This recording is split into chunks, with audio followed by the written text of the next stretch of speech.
My dear subscribers, నా బర్త్డేకి వచ్చిన గిఫ్ట్ని అన్బాక్స్ చేసి చూసేద్దామా. ఇది వచ్చేసి ఫాస్ట్ ట్రాక్ స్మార్ట్ వాచ్ అనమాట. ఇప్పుడు ట్రెండ్ అవుతున్న వాచ్. ఎప్పుడు ట్రెండ్ అయ్యే వాచ్ అప్పుడు గిఫ్ట్ ఇవ్వడం నా బెస్ట్ ఫ్రెండ్కి అలవాటు. నా దగ్గర ఇప్పటివరకు నేను పర్చేస్ చేసిన వాచ్ ఒక్కటి కూడా లేదు. ప్రతిదీ నా ఫ్రెండ్ ఇచ్చిన వాచే. నా ఫ్రెండ్కి నేనంటే అంత ఇష్టం. నా ఫ్రెండ్ అంటే నాకు అంత పిచ్చి.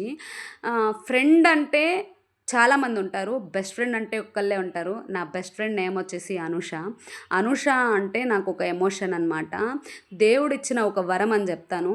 ఎందుకు అంటే అమ్మా నాన్న సెలెక్ట్ చేసుకునే ఛాన్స్ దేవుడు మనకి ఇవ్వలేదు. అన్నదమ్ముల్ని కూడా అరేంజర్ మ్యారేజెస్లో హస్బెండ్ని కూడా మనం సెలెక్ట్ చేసుకోలేము. అమ్మా నాన్నే సెలెక్ట్ చేసి మనకిస్తారు. కానీ లైఫ్లో ఒకే ఒక పర్సన్ని మాత్రం మనం సెలెక్ట్ చేసుకునే ఛాన్స్ దేవుడు మనకిచ్చాడు. అది బెస్ట్ ఫ్రెండ్. నా బెస్ట్ ఫ్రెండ్ని నేను కరెక్ట్ అయిన పర్సన్ని చూస్ చేసుకున్నానని నేను చాలా ప్రౌడ్గా ఫీల్ అవుతాను. అనుష దొరకటం నా జీవితంలో ఒక వరం అని చెప్తాను. I'm so luckiest person in the world Anusha. నీ రాకతో థ్యాంక్ యూ సో మచ్.